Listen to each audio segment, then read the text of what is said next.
Greetings, fellow ghosts. My name is Kami and I like to make games. About a month ago, I wanted to challenge myself. I've made games before and been rather efficient at it considering I'm a clumsy dumpsy with numerous mental health issues. But I've never tried making a game really fast, like light speed fast. This is where game jams come in handy. They're essentially an event where you make a game with a certain time frame and with a certain topic. Now, me and deadlines aren't exactly good friends, so of course I chose to jump into a game jam that was already halfway over. That gave me around 30 days to make a game from scratch. Why did I do this to myself, you might ask? Well, because I'm a masochist.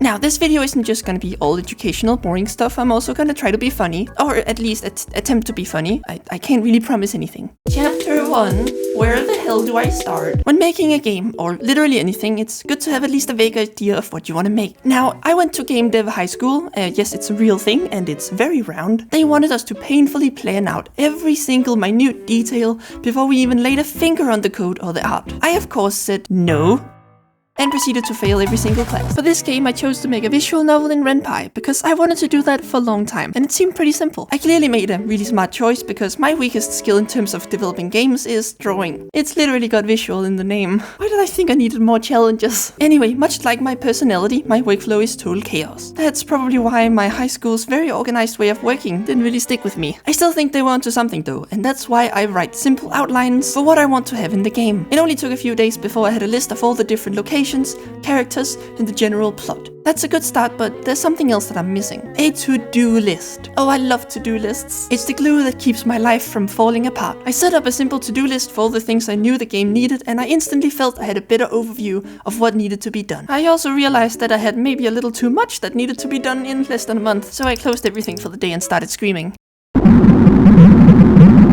Chapter 2.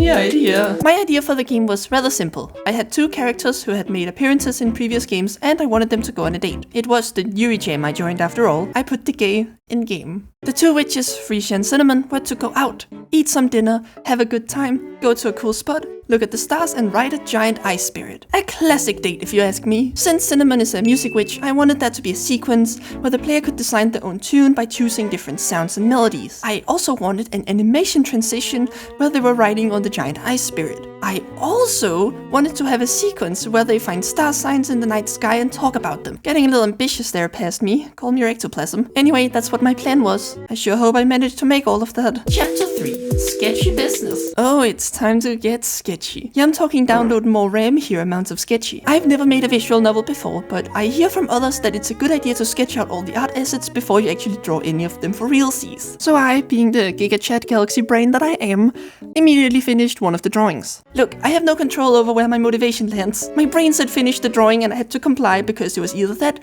or stare into the wall for 30 minutes. That is one sexy wall though. It actually took me 2 weeks before everything was sketched out. 2 dang weeks. That's half the time I had for the entire project. I kept getting sidetracked all the time. Good job, brain. Your workflow is a miss.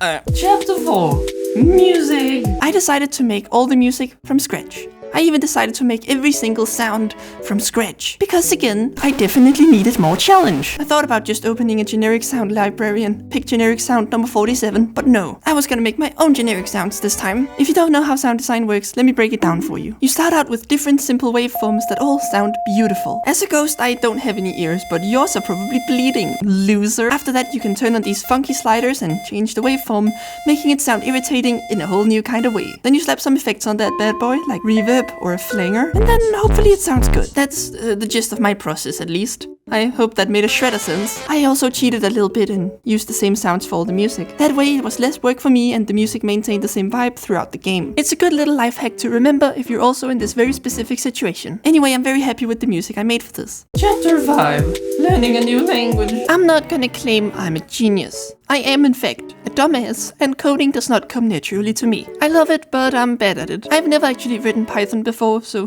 this was a bit of a challenge coming from C# and GML. Shout out to my girlfriend who literally wrote all the code for me. The parts I could actually write myself were really fucking tedious, but at least I did it. Anyway, the rest of the code wasn't very hard. You basically just define a character. I gave them all the color Thief. I just wanted to say that it sounds so funny that I think it's my new favorite color, just because it's called a thief. Then you add some music like this, and you make them say something like that, and then you show the character. It's rather straightforward. The hard part was making the stargazing and the music part. Those are the parts my girlfriend did for me, because she actually spoke the snake language. Chapter 6.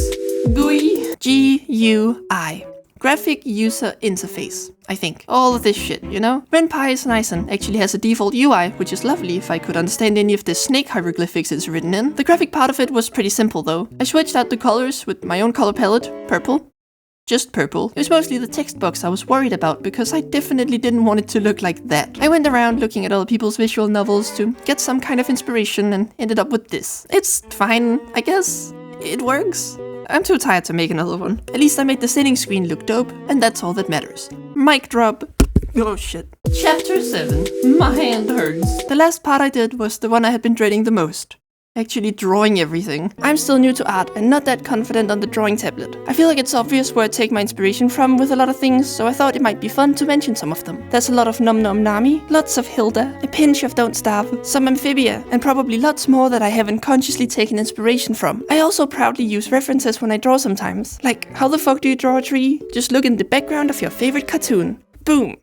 Tree. Anyway, I slowly drew all the backgrounds. They were honestly pretty fun to draw and I think they turned out really well. God, I got sick of drawing trees with this one though. Drawing the characters was the real challenge. I'm not particularly good at drawing humans, but I think I ended up with something I can be somewhat proud of. It's certainly a step up from what I was capable of last year, and I think that's all that really matters. It's progress. I've legitimately read that as it's poggers. I need my brain checked. Also, I really like the space background I drew. It's just really pleasant to look at. Good job, me. Chapter 8.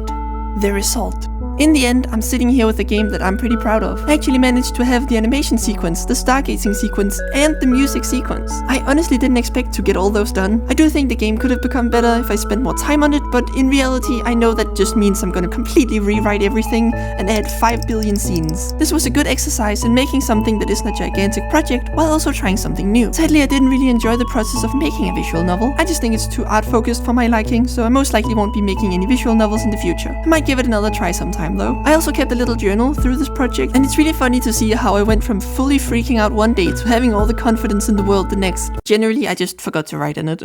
But with that said, this is the end of this project and the end of this video. I hope you enjoyed it. Maybe you learned something, maybe you had a good laugh, or maybe my spell to force everyone who click on this video to watch it to completion actually worked. I'm pretty tired though, so I'll head back to the void. See you next time where I'll voluntarily get stabbed. Peace!